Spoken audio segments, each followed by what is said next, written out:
Violator Radio Uncut, 2 hours of the hottest hip-hop and R&B. Roll the windows down and turn it up. It's your boy, DJ Fab, you love. We're coming live from the El Trador Studios, and I've got a special guest with me today, my man, Truth Jones. What's going on, man? Hey, what's happening, man? How you been, brother? Hey, I'm great. No complaints over this route. That's what's up, man. Solid. Yeah. Hey, so Truth, I want you to just tell the people, like, a little history about you. Where you from? Man, I'm born and raised in Madison, Wisconsin. Yes, so sir. This is my home city. I was born and raised at St. Mary's Hospital over here on the south side, right off Fish Hatchery, and I stayed here until I was about 23. I went to a few different high schools. I started off at Memorial High School on the west side, and I moved around a lot just due to some instability growing up. And so then I went to East for like a week, and then I graduated from La Follette, and I'm actually here this weekend on top of doing this for my 20th high school reunion. Wow, yeah. 20 years, I know, man. man. You look young. You looking good, brother, for real. Like 20 years. Yeah, I appreciate it. I can't even believe it. I really can't. The time has flown by so fast. And but yeah, I graduated from La Follette, ended up going to Whitewater, got my degree in accounting over there. Left Whitewater and moved to Denver in 2010. Was in there for about 10 years, and then moved to Vegas in 2020 during the pandemic. Everything was shut down, so I figured I needed to go somewhere where I could still Vegas wasn't shut down. Exactly. And start fresh out there, and things have been up ever since. So That's what's up. Yeah, man. I'm a Pergola. I went to East High School. okay, yeah. But you sound like you got a representation of all of them. So, if so you mentioned going to a few different high schools, kind of being in transition a little bit growing up.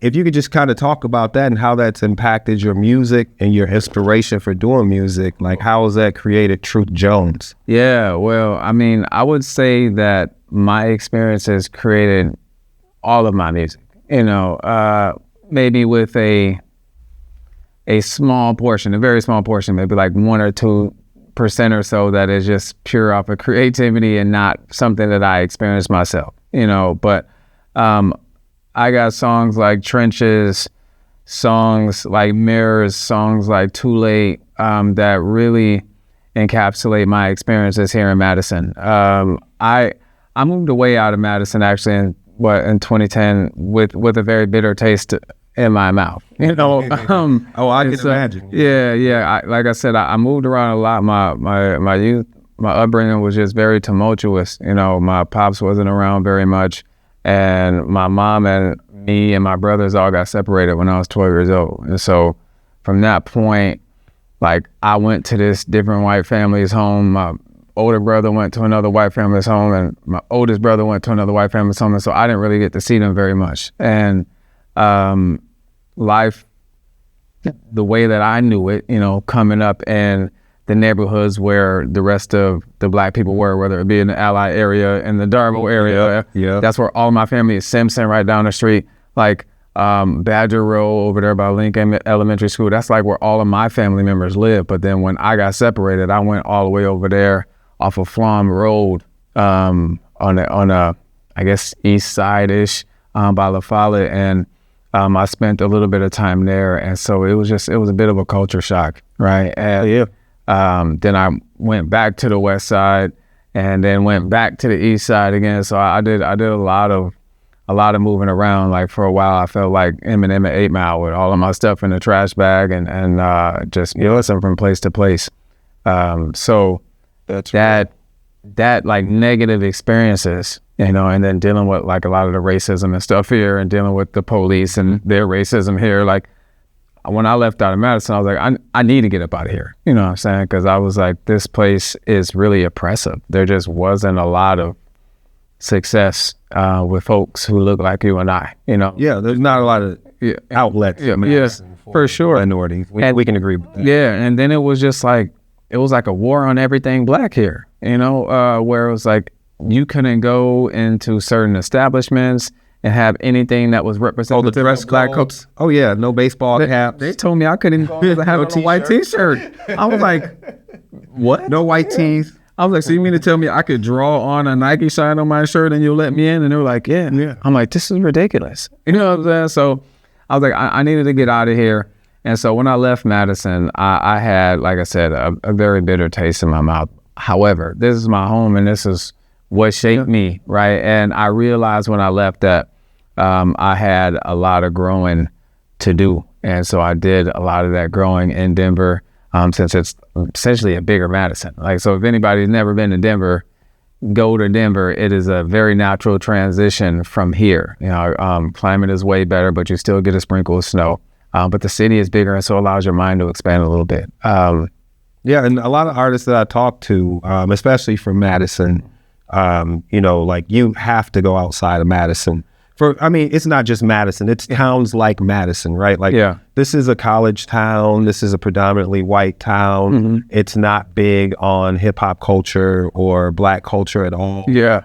Wisconsin is just not. Right. It's just not. So, and especially in entertainment, you know, like if you spend, I know you said you're in Denver, now you're out in Vegas, like the people you bump into out in Vegas and Denver are going to be bigger and more positions than the people you're going to see in Madison most of the time. For sure, like you said, because there aren't any outlets here. But for me, when I was living out here, I actually wasn't doing much music. My older brother was Profound. Yep. I lived like back in my day. Yeah. Shout out to Profound. Yeah. My big brother, man, like I was in the limelight with him because I was his hype man. You know what I mean? So like, people used to think I did music because they saw me with him and on stage, and you know, we'd be doing radio interviews with Flo Rida or doing shows with DMX or doing shows with Baby Bash. So they would think that like I was an artist, but I wasn't an artist, and I wanted to be one, you know. And that was the thing, is like I really wanted to be on stage. I envied my brother a bit, and then I wanted to compete with him. Like, dude, I'm gonna be better than you. You know what I mean? Like, but at that point, I couldn't write yet. You know what I mean? I felt like I knew and I could recognize good writing, you know, but I couldn't create it myself. It was like a very frustrating piece for me, where I was like, I know what, like I said, good music looks like. I can't somehow get what's in my mind or in my feelings to come out on paper. And so that didn't start happening until like 2008. And that was when I first started penciling songs together, and I had these, you know, notebooks that I still have to this day, actually. And I had just got out of a bad breakup, and that's when all the music, the lyrics just started flowing out. You know, like, they say artists shine at their darkest moments. You know, like bring it out of you. All of a sudden, I must have wrote about 30 songs in a week, man. Like from not being able to write anything to just going nonstop. Fill out the whole notebook, bought another thing and started filling that out too. And I remember my brother was like, he didn't want me to get into doing music. But I was like, this music has always been a part of me. You know, I grew up here in Madison, but I was on the singing end. I love singing. Singing is my first passion and my love, and I would prefer to sing. I just can't write singing songs. Okay, so you could harmonize. Hey, you know, I can. What were you were a tenor, tenor? I'm more of like a low tenor, and since there weren't like low tenors in the choirs here in school, and then when I went up to gospel choir in college at Whitewater, I was a tenor there, since there's not much of a bass section there. But in high school, they had me with the baritones, which I guess is like not quite the bass. But that's like the female bass. Yeah, that's like you're not quite the tenor, because I like right. My stuff ain't high like Eddie Kendricks, but it ain't low like Barry White. So it's like, we gonna put you in the baritone section where you just like, you know, you just blending in. You know what I'm saying? Right. But I've always been like a soloist singer at heart, and so being in choir was interesting for me. Because it's like, I don't want to learn all of these other parts. You got me singing these parts where I only got a few parts coming in, just peeping in, harmonizing. Like, I don't want to learn that. Like, give me the melody where I can sing in front of everybody. Right. You know, I want to get some shine. Right? Exactly. And have something to do, right? Yeah. You know, like be engaged. For sure. So that's always my love. And hip hop, you know, as it just became obviously more front in my life because my brother was doing, you know, pretty big things here in Madison, that's when I wanted to transition to start to do hip hop music. But naturally, it wasn't something that I like grew up loving. You know, back in the 90s. I wasn't like, ooh, let me listen to rap. Like, I wanted to listen to R&B. Like, man, 90s R&B was the best. Like, I'm sorry, like the 90s R&B, I feel that was like the golden era of like some real heartfelt soul and R&B came out in the 90s. Yeah, I don't think you're telling any lies here. It's like the 90s remind me, I think the 90s was like a remake of the 70s, you know, like the 70s was so great with music and R&B and soul.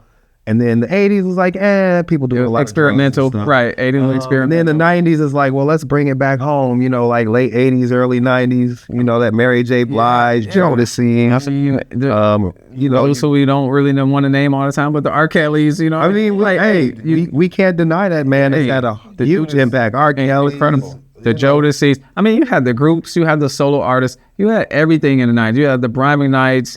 It was. And this is when people sang. Yeah. They didn't sing, they sang. So like they didn't do auto tune. Yeah. They didn't do all these effects on the voices. Like, right. These people had powerful, distinctive voices. Man, yeah. So that was I used to do like singing contests and stuff. Like I just wanted to be on stage singing. But then, like I said, when my brother kind of took over the Madison hip hop scene with his song A-Bar, which went crazy, and you know, people were requesting that. It was #1 on the radio for 4 weeks straight. I was like, all right, I need to try to get people's attention because singing started phasing out. You know what I mean? Like towards the mid 2000s and the end of 2000s. Right. It wasn't the end thing to do anymore. And in fact, like people, you look at you sideways if you were singing. You know what I mean? And so it was like, well, let me try to get these same people with my talent, but in a new way. And so, so hip hop came on. I mean, it just sounds like you had a passion for music, and whether, you know, starting with singing or listening to it, wanting to write. And I know you mentioned you started writing like right after a tough time. So I want to kind of go into this single yours. It's called Peace. Yeah. I really like the song. Thank you. It resonates with me a lot, you know, because that's all I want at the end of the day is just some peace. You know, I want to come home and, you know, just be around my family and the animals and have some peace. So that song, Peace, you know, talk a little bit about the motivation behind that song, or just the creative process with the song, I guess. I won't even say motivation, but creative process with that song. I think my creative process starts the same with every song, where it's just like, I don't know what comes over me, but it'll be like a time where it's like, I get this message sent, turn on some instrumentals, right? Like I can be doing whatever, but then I just get this overwhelming feeling like, you know what, just go flip through some instrumentals. Sorry. And are you good? and then as I'm flipping through the instrumentals, obviously depending on the mode that I'm in, the mood that I'm in, certain instrumentals are going to hit me more than others, right? And so that's when I was flipping through records that I had or beats that I had, and that's when that beat came on. And I was like, oh, snap. And then it had the Afro beat, and it was really just, it made me feel it. And I was sitting in the car, and I started just like trying to figure out like, man, how am I going to attack this? You know what I'm saying? Because like I need to do something with this record, because it's such a universally like acceptable record. You know what I mean? Like you can play that in clubs, you can play it on the radio, you can play it in Africa, you know what I'm saying? You can play it in Europe, you know, it can be accepted everywhere by the sound alone, even without me on it. You know? Right, no, the beat's amazing. Who produced that? Shoot, man, I don't.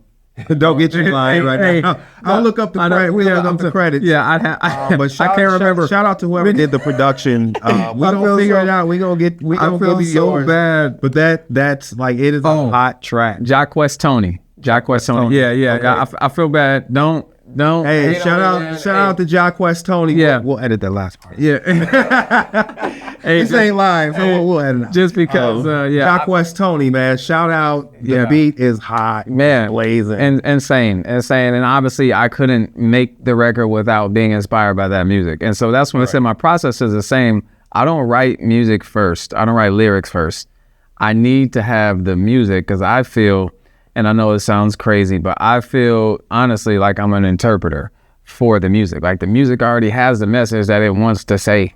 And then I'm like Dr. Doolittle, where I just hear what other people don't hear, you know what I mean? And I'm like, this is what is coming. And so the writing, since it's that process, it goes so fast. You know, like I'm over here just trying to catch up. Like he's like, I'm only going to tell you once, right? And so I'm trying to take the words down that are coming as if it's coming from somewhere else, like it's not me. You know what I mean? Like it's really an out-of-body type of experience when I'm writing songs. And so I go through and I'm just making sure I get it down, and then I think I probably wrote that song in about 10 minutes, you know? Yeah, it's just so quick how I write the song, because it's like, it's not even me. It feels weird, you know, because I'm not that creative. You're the vessel. You're just the vessel. Man, I swear. And, and naturally I'm not a very religious person, right? And so this is the closest thing to an existence of God that I feel like there has to be, because like I know me, Daniel Jones, like I'm not that creative. Like I'm a very conventional thinker. Like I think in terms of like neatness and correctness and order and discipline. And so I'm not like free flowing, and you know, so I don't know where this shit comes from. You know what I mean? Because it ain't me. But it feels like like I said, I'm just a vessel. Like the words are just getting pushed through. And so I was going through things with my lady, and I was like, man, I need peace. And so I need to figure out how I can put this message on here with this bouncy beat, have kind of that serious conversation on it, but also it being something that can be, that's not a downer when you hear it. Like you don't hear the record and you're like, dang, like this is sad. You know what I'm saying? Yeah, you know, and I appreciate that. I really appreciate that, the energy you put into the record. Because there's so many records that I hear where it's like the Debbie Downers, that I'm so mad, I'm so upset, I'm so hurt. And to me, honestly, like this is like a counseling session. Right. Like this can help people, you know, like this isn't going to I don't feel like the lyrics are going to like draw couples apart. Right. You hear so much in our music where it's drama based and it's to drive people apart. This is pushing people together. It's saying like, hey, these are my needs. Yeah. You know, like, can we, you know, like, and I don't like this, but this is where we're at. Yeah. And, you know? And I want it to work. You know what I mean? And, right. And that's I want it to work. I want it to work, you know, and that's what I'm trying to tell you from both ends. Like, it's funny that you bring up the counseling piece, because when I was in Denver for those 10 years, I ended up going to grad school and got my master's in counseling. Right? Oh. So I am a therapist as well, but it's like, I don't intentionally try to put that stuff in there, but through my process and my growth process, right? Because like I said, coming from a small Madison town, I didn't have a lot of that in me, that emotional intelligence and maturity in me. So going through that process really helped me grow, right? And so I think subconsciously that kind of stuff comes out to where I don't want to say anything disrespectful about somebody that I love. Like that sounds crazy, because I want it to work out. Even if we're fighting, I want it to work out. I still love you. I don't want to say nothing crazy about you to somebody else, because if I stay with you, then they're going to be looking at me like, you crazy. You know what I'm saying? So I don't want to put that kind of energy out there, because I love you. I'm trying to let you know what's happening here. Right? Like I'm struggling to try to find an understanding of why I'm staying, because I'm constantly having to reevaluate my emotions and having to figure them out, you know. And it's like, if I don't have peace, because that's the only thing I want, like, what else do I have? What else am I getting out of this? You know what I mean? Like, right. What else am I getting? So that was really the part. And the first line that I wrote and that I remember was, you tell me you want me, but I know you don't, you know? And that was the first thing that popped into my head. You tell me you want me, but I know you don't. Is that from a place of like, you're feeling that you know she really, true in your heart, you probably know that she does love you. Yes. Well, yes. But was that kind of like your insecurity? Well, coming out in that line right there? I was battling, because the first line, actually, I had, what came to my mind was the love instead of want, right? And so you say you love me, but I know you don't. And I was like, I can't say that. Right. Because I don't know that you don't love me. Like, I do know that you love me, but the want piece makes sense, right? Right. And that's because it's like, I think a lot of times, and people might get mad, but like women, they say they want certain things, but they actually don't want it, right? And because they don't know that they don't want it. Like, it's just, they want this idea. And that's what I'm saying. Me, I'm a whole person, right? Like, you can't want an idea when I am a whole human, right? And so it's like, me as a human, there are aspects that come along with me, right? Yeah. And there's aspects that don't. And the part that comes along with me, you have to accept it all, right? You don't have to like it all, but you have to accept it all. I can't come in as 80% me. You know what I'm saying? Like, you gotta accept it all. Like, so I'm like, you're saying that you want to be with me, but you keep fighting with me about me being me. You know what I mean? Like, that's where that line came from. Like, you say you want me, but I know you don't. It's like, I am just being me. I'm not being malicious. I'm not being hurtful. I'm not being harmful. I'm not being disrespectful, but I'm just doing the things that I feel in my spirit are what I'm called to do, you know, and that's it. And so if you have a problem with that, how can you also say in the same breath that you want to be with me? You know what I mean? And that's where that line came from. You tell me you want me, but I know you don't. You always trying to change me, girl. I'm always wrong. Like, you know, like, man, like, if you want me to be somebody else, then you got to be with somebody else. And one thing I do want to address, like, that line is universal. That goes across genders, because men do the same thing to women. Yeah. You know, like, people do the same thing to people. So, you know, like, you happen to be in a relationship with a woman, you know, whatever. But that just goes across anything, just with family too. Yeah. With family. You know, I'm reading a great book. It's called The Let Them Theory. Okay. And I'll send you the link for it. But it's pretty much talking about, like, how to accept and love your family, let them do them. Right. And you do you. Right. You still can love them, you know. 100%. You have to accept who they are. You can't change.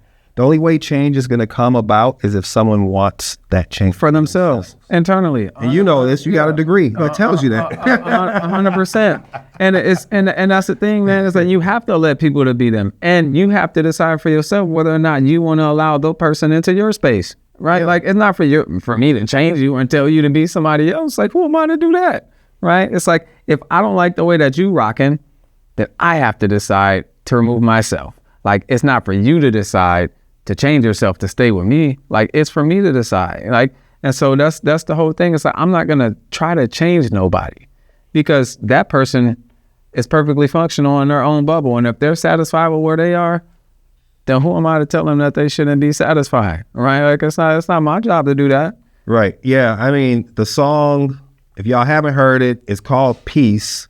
Truth Jones. Y'all can catch him on Spotify. You got some. I mean, like, you all. And you got a long catalog. I know you got many more songs. Yes. This song, Peace. If you haven't heard it, definitely go check it out. Yeah.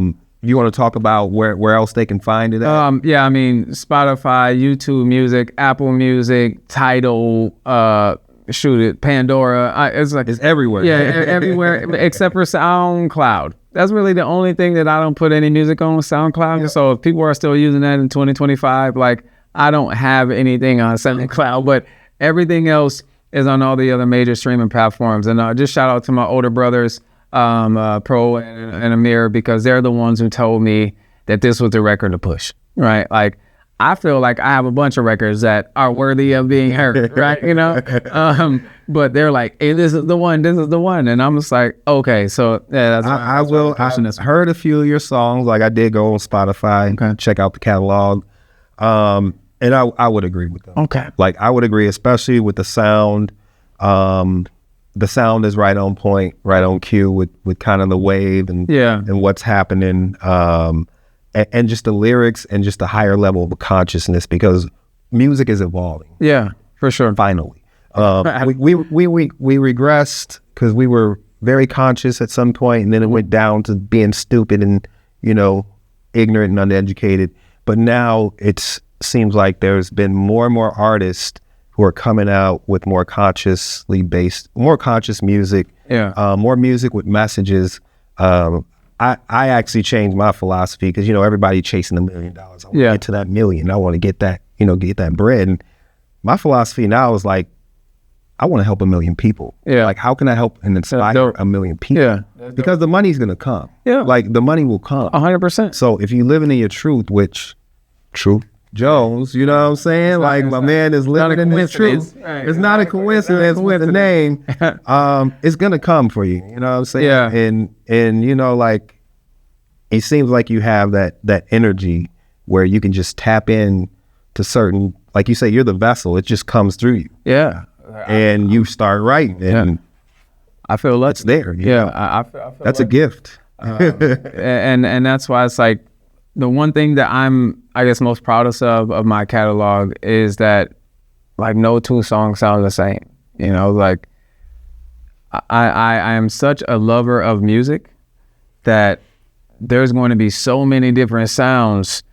I think the only consistent part of it is that I am putting like value behind the lyrics, you know, value behind whether it be just being creative with like double entendres and metaphors and things like that. I try to stick away from simile rap, you know, like this, boom, like this, you know, like this. It's too simple for me. Right. So I like to go more on the metaphorical end where I'm telling multiple things at the same time. And like, I think that that's cool. You know, no, that is, it's an exercise for the mind. Yeah. You know, like I need, first of all, I'm a Sagittarius, so I'm very logical. Yeah. All those things you're saying, logic, all that stuff. And I'm trying to get to the point. Yeah. So I need something to like stimulate my brain. Like, what's the message? What's the point? What are we learning?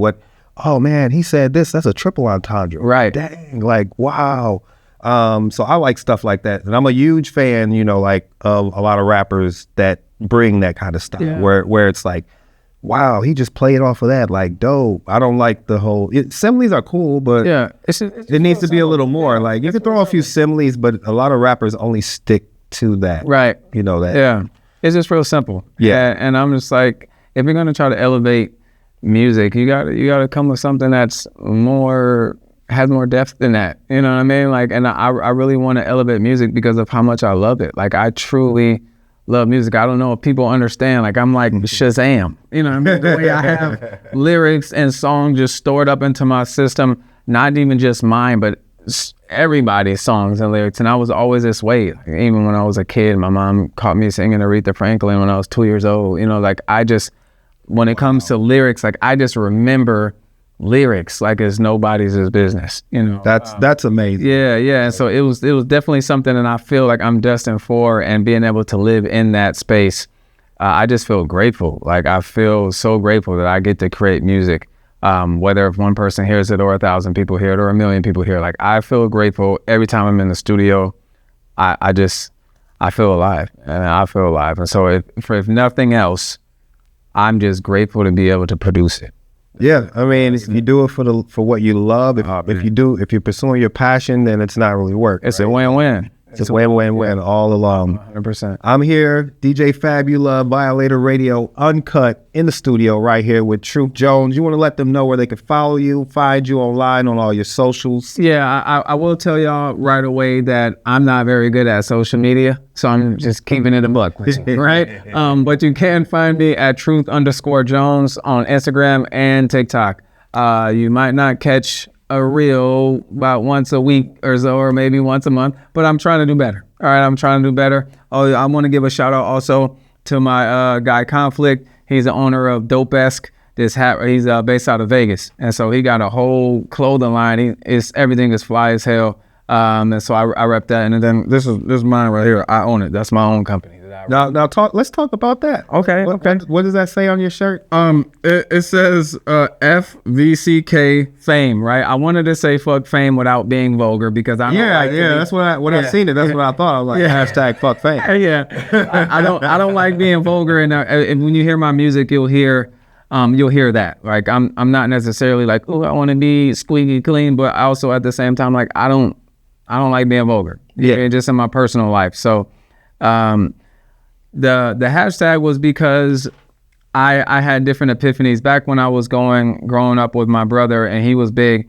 I used to get bothered all the time people would see me on stage and they would ask me for autographs and pictures and all of these things. And it seemed cool at first, right? Like, oh, people recognize me. Yeah. You know, I'm a man. Especially when I was single and, you know, women hopping out of the woodworks that I never thought that they would ever be interested in me. You know what I'm saying? Be like, oh, you know, and I'm like, wait, you still looking at me? You know what I'm saying? And so that's when it got old, right? I would be going places. I could be going at Tyrell Basin going snowboarding and people crying. And, you know, I'm just like, yo, like, I just want to be left alone. You know, trying to ski. Hey, bro, you know what I'm saying? Like, and so it got to a point where I didn't want to leave my house anymore. You know, and so that's why even before I left the Madison, I became a recluse, and like my personality and everything just really shrunk just because I didn't want people to bother me. And so I came up with this more recently because as music started and the momentum started going,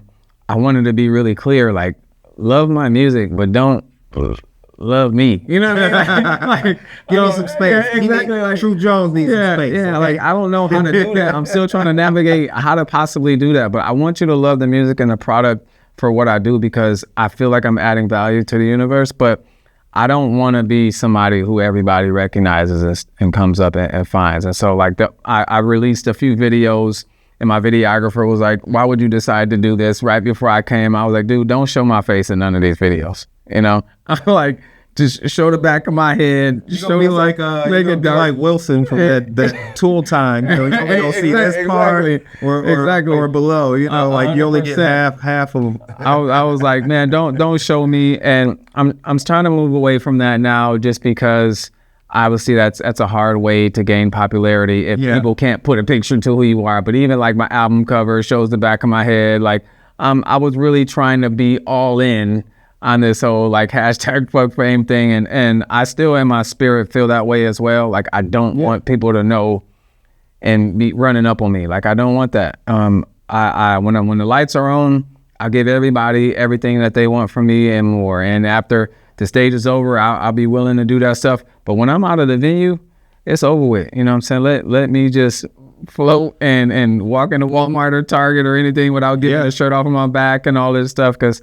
I don't want that. And so if I have to choose, hey, you can either be successful or be a low level artist, then I will be a low level artist if I don't have to deal with that. Yeah, I mean, everybody's shooting for this like grand plateau of being like this trillionaire and making all this money, and like you have to really, like, that's unrealistic. There's lots of 100,000-aires who have very great careers doing music. Plenty. And they're selling their music, they're selling their merchandise, they have time with their family. You build this around your value and what you want to get out of it. And I will also say, part of that is just growth.